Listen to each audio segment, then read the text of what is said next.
Processus d'adoption de la loi électorale, le forcing de la majorité. La loi électorale, l'opposition claque, la majorité fonce. Corruption à ciel ouvert, Minakou, 100 000 $ américains à chaque député de la majorité pour passer la loi Bochab. Et enfin, Katanga, l'ambassadeur des États-Unis chez Moïse Katumbi sans caméra. Voilà tout pour les titres. Mesdames, Messieurs, bienvenue à cette revue de presse. Bonsoir, le potentiel ouvre cette revue de presse avec ses sujets poignants. Révision de la loi électorale, une démarche risquée. En 2015, la Commission électorale nationale indépendante CENI devait s'atteler à vider les arriérés électoraux de 2006 et 2011. C'est ce qu'a révélé vendredi dernier devant la presse le porte-parole du gouvernement. De l'avis de Lambert Mende, la CENI s'y emploiera en s'appuyant uniquement sur la loi électorale de 2011. Il a affirmé que la loi électorale révisée n'aura d'effet que sur les prochaines législatives et présidentielles. De loi électorale pour un seul et même cycle électoral. Voilà une démarche aussi bien inopportune que risquée.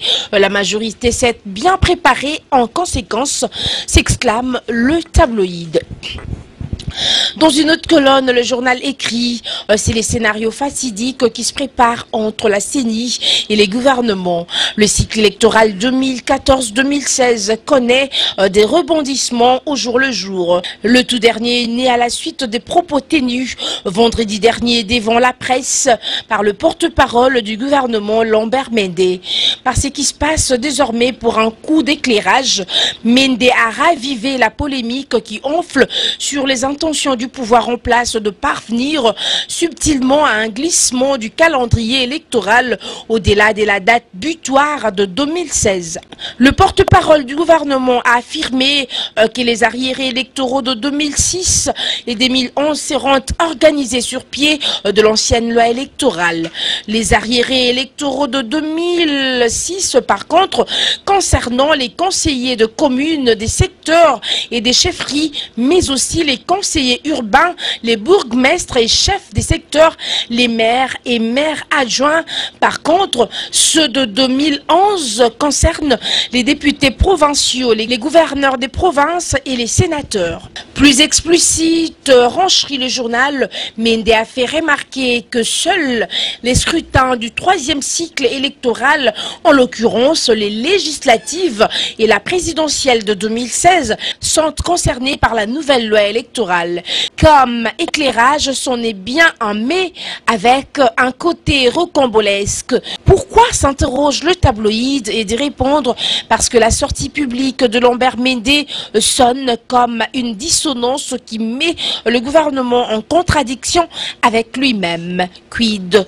Le porte-parole du gouvernement a mis à nu c'est que le pouvoir mijotait dans le coulisses, raison pour laquelle d'aucuns qualifient l'intervention de Mende des clarifications dont l'opinion nationale et internationale avait vraiment besoin concernant les cachotteries de la majorité au pouvoir. La prospérité de son côté, titre loi électorale, l'opposition claque, la majorité fonce. Politiquement, Kinshasa, la capitale, a connu des perturbations aussi bien prévisibles qu'inénarrables.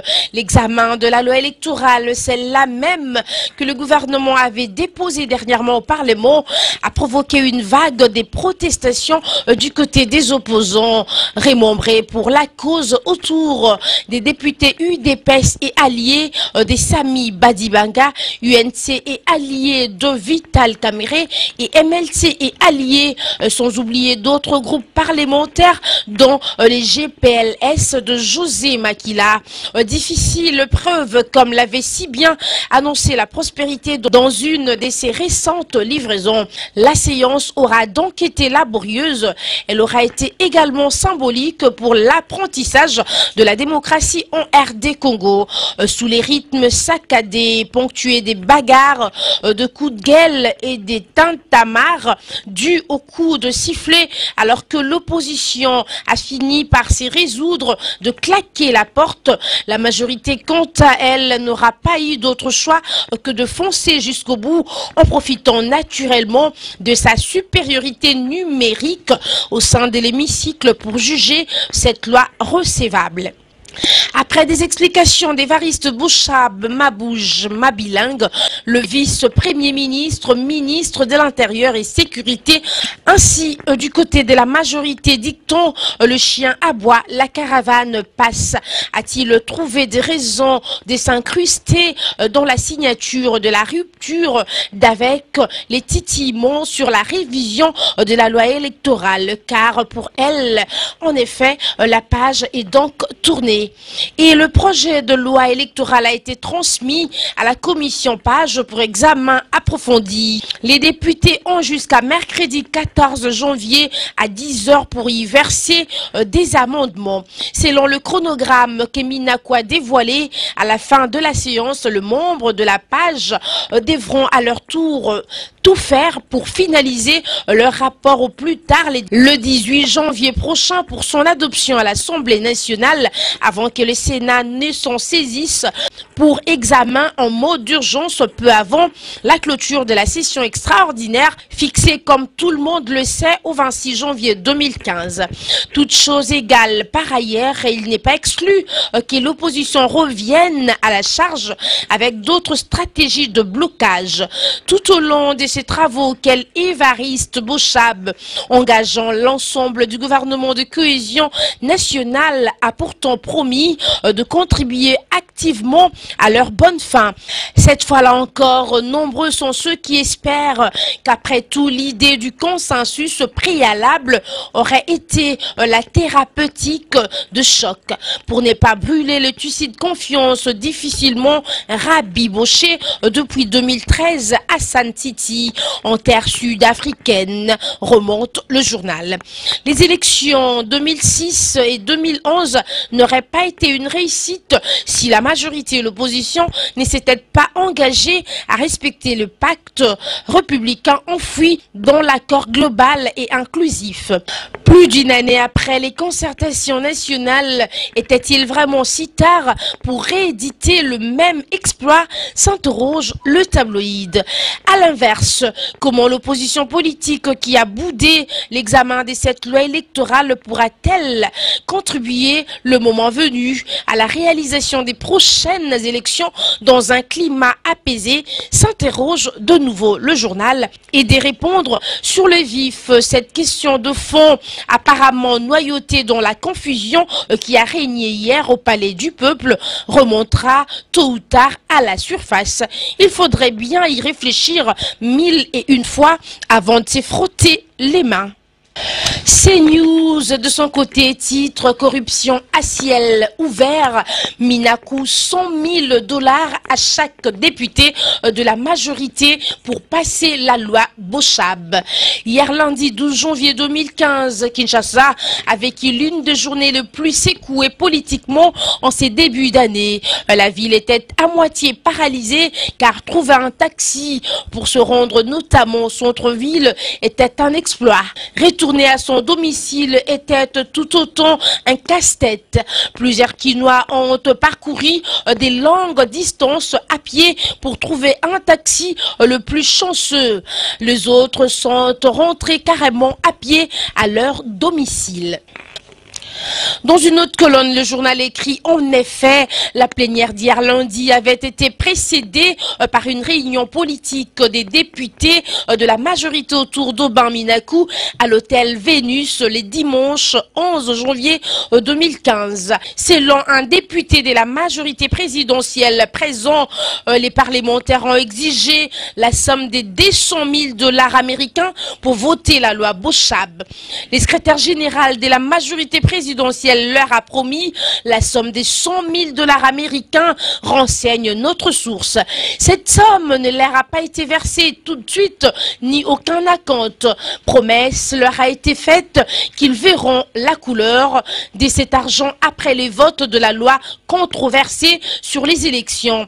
Un véritable marché des dupes, s'exclame le journal. Il faut pour tenir promesse que le patron de la majorité présidentielle dispose d'une cagnotte des 3 millions de $ américains pour honorer un tel engagement, car ils étaient à peu près 350 députés à avoir répondu à l'invitation de l'hôtel Vénus. Somme qu'il n'a pas. Les promesses n'engageant que ceux qui y croient, dit-on. Après la réunion, les députés de la majorité ont reçu quand même chacun 500 $ américains à titre de collation. C'est honteux, renchérit le journal, que les députés de la majorité se comportent de la sorte face aux questions d'intérêt général. Eux qui touchent déjà plus de 9 000 $ américains, c'est-à-dire plus de 100 000 fois les revenus d'un fonctionnaire RD congolais, se laisse manipuler avec l'argent public. Pas aussi étonnant, car on sait que pour la plupart d'entre eux, le mandat des députés est leur premier job. Mais cela n'est pas une excuse pour se laisser prendre dans un projet de loi qui risque de déstabiliser le pays. Le travail des députés, c'est de travailler à améliorer les conditions d'épanouissement collectif.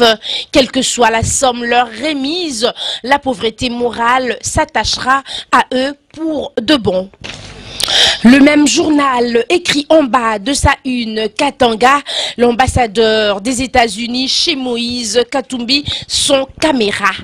Moïse Katumbi, populaire gouverneur du Katanga, est devenu la cible du pouvoir après sa métamorphose de faux penalty où il s'est prononcé à mort couvert à l'éventualité d'un troisième mandat de Joseph Kabila.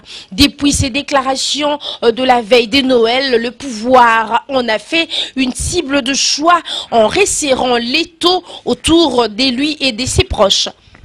Ils font l'objet des menaces et intimidations en tout genre, craignant l'affrontement entre les deux camps. La communauté internationale est entrée en jeu avec l'audience qu'a accordée le président de l'Assemblée provinciale, Gabriel Kyungu Wakumwanza, l'ambassadeur américain en RD Congo. Au menu de leur discussion, comment faire baisser la tension au Katanga. Selon des sources proches du président de l'UNAFEC, la solution n'est sans doute pas la militarisation de Lubumbashi et la chasse aux pro-Katumbi et pro-Kyungu. La solution passe, selon Kyungu, par le respect de la Constitution, point barre. Des sources diplomatiques, il nous revient que l'ambassadeur américain ne s'est pas limité à l'office du président de l'Assemblée provinciale du Katanga. Il s'est rendu aussi chez le gouverneur de province, Moïse Katumbi. Cette audience qui n'était pas publique révèle que les grandes manœuvres diplomatiques ont commencé dans la perspective 2016. Car bien avant les diplomates américains, c'était le tour de l'ambassadeur belge d'être reçu par les tandems Katumbi-Kyungu. La communauté internationale est intéressée par le profil de Moïse Katumbi, qui est un leader populaire sur le plan interne. Sa popularité au Katanga, renseigne le journal, est incontestable. Son profil peut contribuer à l'essor de la RD Congo selon un diplomate en place à Kinshasa. Mais dans les chancelleries occidentales, c'est les tandems Katumbi-Kamere qui est le plus attrayant. C'est l'étalage parfait, car les deux personnalités se complètent à merveille. Et sont toutes les deux charismatiques et populaires, il faudra qu'elles évitent les pièges unilatéralisme qui a plombé Tshisekedi. C'est tout pour cette revue de presse, mesdames, messieurs. Bonsoir. C'en est donc fini pour cette revue de presse. Merci à vous de l'avoir écouté. Suivez-nous également dans Lokole, yakongo.com et faites www.congolokolenews.com pour visiter notre site, votre site. On se retrouve demain en compagnie de congolokolenews.com. D'ici là, portez-vous bien. Merci.